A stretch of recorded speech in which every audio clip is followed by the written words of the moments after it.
Avec sa silhouette indissociable de la savane qu'elle arpente, de son allure altière et gracieuse, la girafe est le plus haut de tous les mammifères. Portrait. C'est un animal créatif, un animal imprévisible, dangereux même je dirais, car il est très, très grand, il a des pattes assez imposantes, des sabots également imposants, donc la moindre erreur pour le soigneur peut lui être fatale. Donc il faut toujours garder une distance envers l'animal, tout en essayant d'avoir un contact, mais toujours moyennant une sécurité. Par contre, bon, la girafe, la moindre bêtise dans la plaine, ce sera la girafe qui la fera. C'est-à-dire, s'il y a un fil à arracher, c'est elle qui se mettra les pattes dedans. S'il y a des branches qui les intriguent, ce sera les premières à monter sur les îlots pour les prendre. Donc il faut avoir une attention permanente envers ces animaux, qui, vu leur taille, sont très vite par terre. Donc une girafe par terre, c'est pratiquement une girafe morte. Donc il faut avoir une attention permanente envers ces animaux.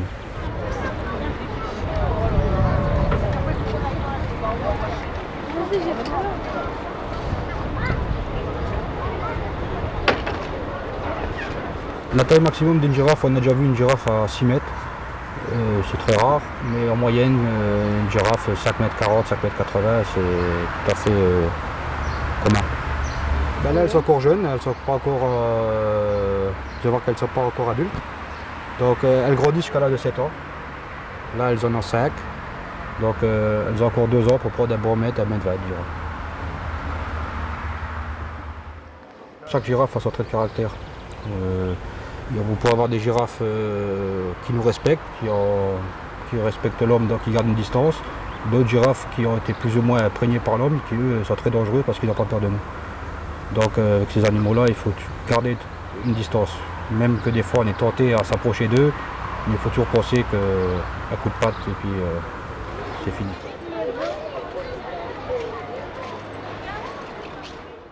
Les girafes de la nature se nourrissent essentiellement de feuillage, principalement de l'acacia.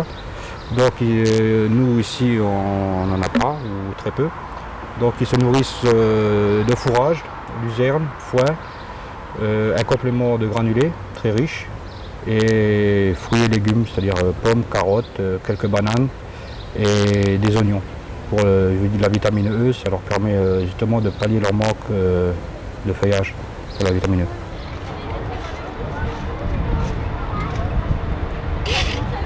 On les nourrit le matin en arrivant.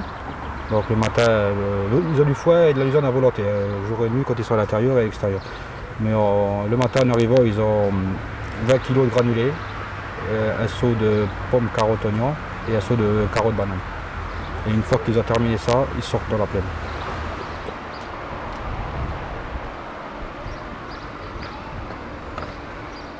Des soins spécifiques, je dirais que non. Vérifier surtout leurs excréments. C'est de là qu'on voit si l'animal est malade, en principal. Non, des soins particuliers, à part une attention permanente pour éviter qu'ils fassent des bêtises, je ne crois pas qu'il y a des soins particuliers.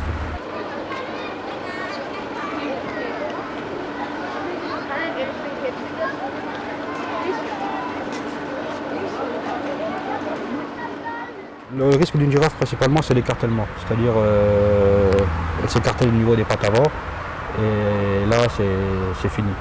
Elle est récupérable, il faut l'euthanasier.